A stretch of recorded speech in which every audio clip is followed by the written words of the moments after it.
Finally, starting to wrap up, need to also thank Sarah Bascom. I realize that's odd. I'm saying thank you to Sarah Bascom on the House floor, but she's been a very good friend of mine, and I appreciate her so much. Running through it all, Claudia, Crystal, thank you for being my friends, and thank you for introducing me to Ruby. I do appreciate it. I don't want to go on forever, but I really got to say thank you to these folks, and I apologize.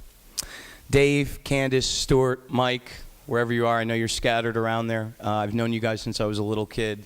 The second I stepped foot in this town, you were there for me, and I appreciate it.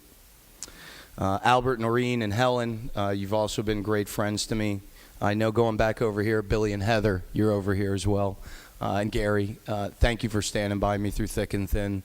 I've known you all since I was just a little guy, so it's great to still have you around. Thank you, guys. Dominic, where's Dominic still here? Dominic Calabro still here? Did he have to run out? Yeah, I am good friends with the guy that runs Tax Watch, believe it or not. Can you imagine that? Me and Tax Watch hanging out having lunch, but it actually happens. So Dominic, thank you for being my friend on the other side of the aisle. Aaron, same goes for you. I appreciate it. Finally, Lisa and Tom, Carrie and Missy, Lori and Greg, you guys are great. And last but not least, I want to thank the Lindstrom family, Merritt and Rick Lindstrom, for giving me the understanding that even though I can be a cranky, angry man, that there's still the opportunity that a sweet lady might come into my life one day.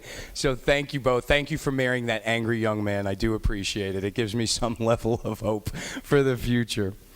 And last but not least, the city of Tallahassee. This is our adopted home, like it or not. We have to come up for long periods of time and leave our family. And this city opens up its arms to us on a daily basis. So to the city of Tallahassee, thank you. It is, Alan. It is a great city. So thank you. Now, we'll talk about the chamber for a second, that I got that out of the way. I apologize. I've got a lot of love for a lot of people, and I needed to share it. But let's talk about the process now. And Mr. Speaker, if you'll just excuse me, I got to talk to some people back here for a couple seconds in the back rows. My Democrats, my team. I come from a really small family. You got to understand that. So when I get overly protective of you guys, and when I look you in the face, I'm like, get them, just get them. That's where it comes from. It's that team mentality. I don't have a lot in my life when it comes to family. A lot of people have passed on. So you guys have become my surrogate family. And when I see you upset, or I see somebody picking at you in committee, and I come flying in out of nowhere yelling and screaming, that's what it's about.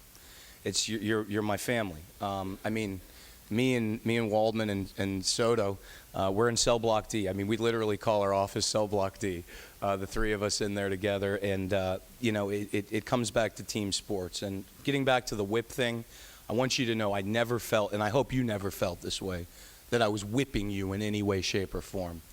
I always viewed it as the Democratic ego masseuse, so I could get you guys comfortable in your own minds with where you want to go. But I hope you know I never tried to beat up on you, and it meant the world to have that relationship with each and every one of you. And that was the best thing about that, is I got to know each and every one of you on a personal basis. Every single one of you I've had in-depth, private, personal conversations with because of the position I was in. And that's one of the things I really got to thank the previous leaders for, is the opportunity to get to know each and every one of you and the folks that came before you. It's really been a blessing. Now, I need a favor from you. I need a big favor from each and every one of you in the back couple rows. You too, Len. I'm not forgetting. My mic won't go back that far. I think I can go about here, but I need you to keep fighting. That's it. That's what I ask of you. I've given a lot, I think you'd agree, to this caucus over 6 years. So I'm asking for one thing. Keep fighting. And the other day when I was hooting and hollering about do your job, that was directed at all of you too. Understand that. Understand. It was for every person in here. I need each and every one of you to do, and your job is to fight. Understand that. Not with low blows or condescending remarks, but to fight with honor and dignity and stand up for what you believe to be true. What you believe to be true. And don't you ever forget that. Because I used to say all the time, and it was a joke, you know, We win every debate, but we lose every vote. And that was kind of our caucus credo. Win every debate, lose every vote. But that's wrong. That's wrong. Lose the debate, lose the vote. Win the future. Win the future. Stand up for the people that you believe in and the people that sent you here. And you fight us on it. And you fight us on it. Don't let us get it easy. You fight us on it. That's your job too, is to shape this state as you see it. And it's our job to try to tell you why things may be slightly askew, just slightly askew. But, you know, I know you do. I know you got it covered. But understand that the work you put in now, when you think, my God, we lost. I was just joking earlier. I said, oh, what a surprise, we lost the vote. Understand that that scrap heap of those lost votes, they're going to build. And the people that come after you, as our numbers increase, as we move through this, year after year after year, they're going to stand on your shoulders. They're going to be on your shoulders. The work that you put in, the grind that you went through, that's who they're going to have to thank. It's going to be you guys. And I want to thank each and every one of you for being on my team. I wouldn't have it any other way.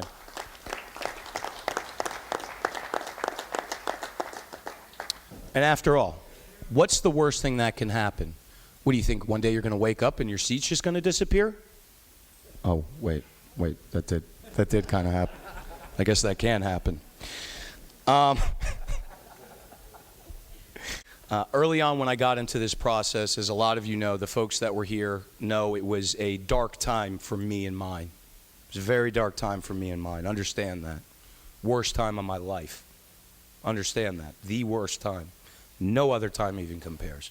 Not the deaths of my family members, friends, nothing. Nothing compared to that time. In this process, and the people in this room, the people that are here and the people that came before you, saved my sanity in a lot of ways. I need you to understand how much this means to me. You saved me. Even when I disagreed with you, you saved me. You drove me up the wall too. Okay, let's be honest. You drove me completely insane some days, but you saved me. And I'll never, ever forget that from any of you and your predecessors. And if you don't know what I'm talking about, talk to one of your more senior members. They'll tell you this isn't something I'm making up. It's the truth. I'm pouring my guts out right now. And a lot of the people in this room, in this gallery up here, and behind the scenes and everything else, you propped me up. You let me know that it was going to be all right, that at the very least you were going to stand by me, no matter thick or thin. And I'll always, always, always never forget that. It just means the world. But I want to thank 3 people in particular that aren't in this room anymore that used to be, that did that called me week after week after week. And you're going to be surprised at the list of 3 names, because a lot of people did. I got calls from Ron and Ari and everybody else, but 3 people in particular I want to thank on the floor that did that. First, former Majority Leader Adam Hasner called me every 2 weeks. Can I do anything? Is there anything? Of course, we would get out here, and then it would be like, let's go, it's time to go, let's go, it's on.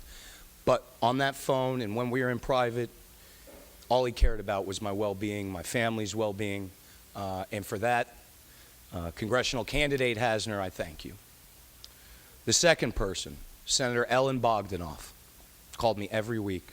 What can I do? How can I help you? Are you okay? Did the same thing. And for that, I'll be eternally grateful to Ellen. Third person, CFO Jeff Atwater. He was the president of the Senate at the time. I was in my first term as a House member. Called me every 2 weeks. What can I do? How can I help you? Is there anything I can do? I owe you a favor. I didn't owe him a favor. He didn't owe me a favor. But every time I would see him, anything, you name it, I'll do it. And I never pushed my luck. He did help me with some things, but I never got too liberal with it. But those 3 people, so think about that. Think about that. I'm the Democratic whip. Think about that. Senator Bogdanoff, Leader Hasner, CFO, President, Senate President at that time, Atwater. Those are the folks that I remember calling me.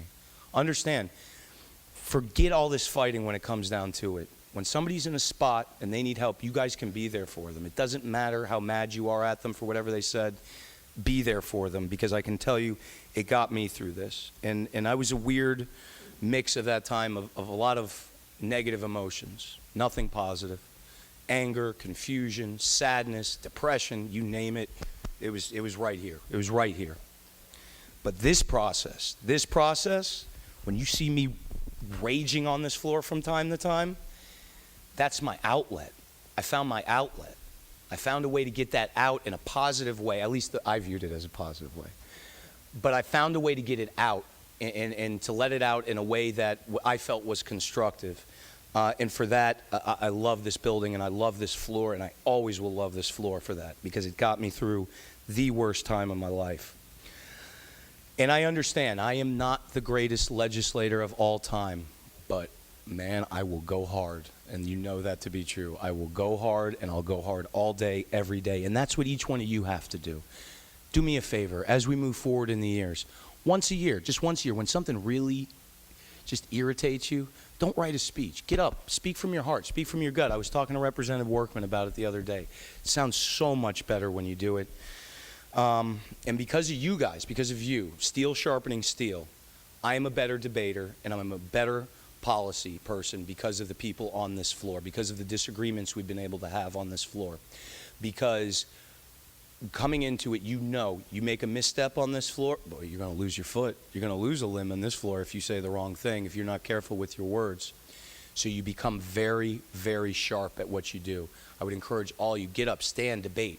When you go, how many other people in the world have the opportunity to debate in front of 200 people every day?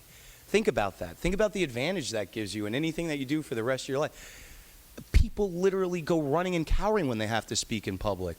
For us, it's like, oh, I got to get the mic. I got to get the mic. I got to get the mic. Talking to Kreisman. But, you know, because of you, I've become a quality debater. Now, we can argue about the level of said quality, but quality nonetheless. And I know I'm better than I was the day that I walked in here. I know that much for certain.